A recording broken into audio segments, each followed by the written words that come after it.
It's crazy how some people will call you difficult for not wanting to give up certain information, for having boundaries, for having certain morals. They'll call you difficult because you don't want to play Simon Says. Simon Says, tell me what I want to know. Simon Says, do this, jump over hoops, do this. And when you don't do it, or when you don't tell them the information that they want to know, because you don't feel comfortable with them, or they could be a complete stranger. Like, say you want a public live stream and people asking you all of these personal questions, you know what I'm saying? People on the internet is crazy, right? So you got to have your guard up to a certain extent with strangers that you don't know, you know what I'm saying? People will really call you difficult for not wanting to play their reindeer games. We can all join in and we can all play the reindeer game, right? You're not playing Simon Says, you know what I'm saying? And this happens a lot too with a lot of women who have boundaries, who have standards, who have certain morals, who don't want to give out certain information when they're just meeting you. People be like, where you live at? What's your full government name? What's your this? What's your that? Like, I don't know you like that. You know how much people can do with small amounts of information these days? And I want to encourage you to keep your boundaries, keep your morals. You're going to come and you know what I've noticed too? I'm a woman, so I'm going to speak from a woman's perspective. I noticed that it's a lot of grown boys who will call a grown woman, an actual woman, difficult. But a lot of like grown men, like really they're men, they don't call you difficult. When you come in contact with men who really doing something with their life, with grown men who respect women, and they're not calling every woman a B. Grown men who are about their business, who have God in their life, who have boundaries of their own, they're not going to call you difficult. They're just going to accept that as being a part of who you may be, of who you are, upon just meeting you.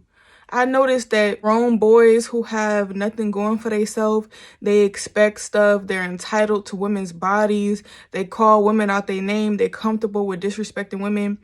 They get mad when you don't give them what they want.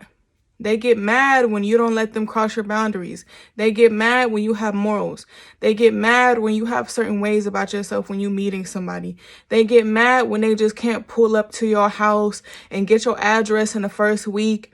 When they can't just get your number like that. When they can't get your whole full government name, your address, where you live at, this background information. They get mad. They start calling you all type of difficult in the first 20, 30 minutes of talking to them. But then they act like they want to still talk to you. And it's like, you want to keep talking to me, but you just said I'm difficult, right? So, but then when you say, oh, you can go talk to an easy woman, then go talk to a woman who is easy then. Let me get out the way for someone who's easy to deal with can come in. Let me get out the way. Let me not be in your way. Then they be like, no, don't. No. You want me to stay so you could keep complaining about how I am? You want to keep complaining about my boundaries? And stay away from the people who laugh. When you state your boundaries because of whatever you've been through, and you have certain ways about yourself, certain boundaries, morals, because of what you went through, that certain things that make you feel comfortable, and you tell a man or a woman your boundaries and they laugh in your face, run. Don't look back. Because they do not take it seriously. They're used to dealing with people who have no boundaries. They're used to people just letting them do whatever and say whatever they want to say. So keep your boundaries. There's going to be someone that God has for you who's going to respect all of your boundaries. They're going to vibe with you. They're going to love you unconditionally. They're going to respect you as a person. They're going to respect your individuality. They're going to respect your peculiar nature. They're going to respect your unique personality. So don't settle. Don't even settle in conversation. Don't settle for nothing. All right, I'll see you on my next video. God bless.